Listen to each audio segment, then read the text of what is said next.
L'avvento delle feste natalizie, l'atmosfera che si coglie in città per l'occasione. Gli interventi al microfono del videogiornale. Irene Milisenda.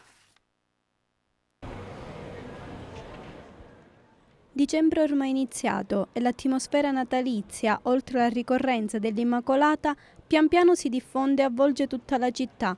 Il Natale è un momento magico, soprattutto per i più piccoli, ma anche gli adulti si lasciano volentieri avvolgere dal clima festoso che si respira in questo periodo. Le luminarie tradizionali, compreso l'albero, sono stati accesi. I negozianti hanno il loro frenetico da fare per addobbare le vetrine. I più previdenti iniziano già a girare per i negozi per scegliere e acquistare regali da scartare alla vigilia.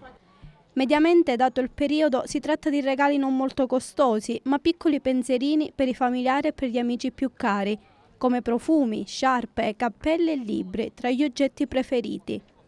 Poi, oltre ai regali, tanti che non hanno deciso o che non hanno la possibilità di trascorrere il Natale fuori città in vacanza, si attrezzano con il carrello della spesa nei supermercati, in prossimità delle cene e dei pranzi rituali. Ad Agrigento, come già annunciato dall'amministrazione comunale in conferenza stampa, tutto il centro storico sarà interessato ad una serie di iniziative, tra canti tradizionali e presepi, e in vari punti della città saranno allestiti mercatini di Natale alla scoperta della tradizione e dell'artigianato. Natale alle porte, cosa farà? Quali programmi ha? Regali? Regali piccoli, facciamo, per accontentare a tutti. Cosa farete a Natale? E come sai dove? I miei figli sono fuori. E a Natale come faccio? Con mia sorella. E regali per i nipoti? Ora vediamo i regali. Compriamo ora. Grazie, a lei signora. Le solite cose facciamo.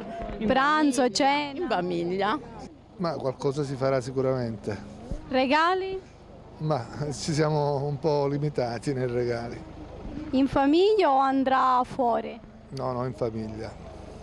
Programmi negativi perché siamo senza soldi, quindi a casa.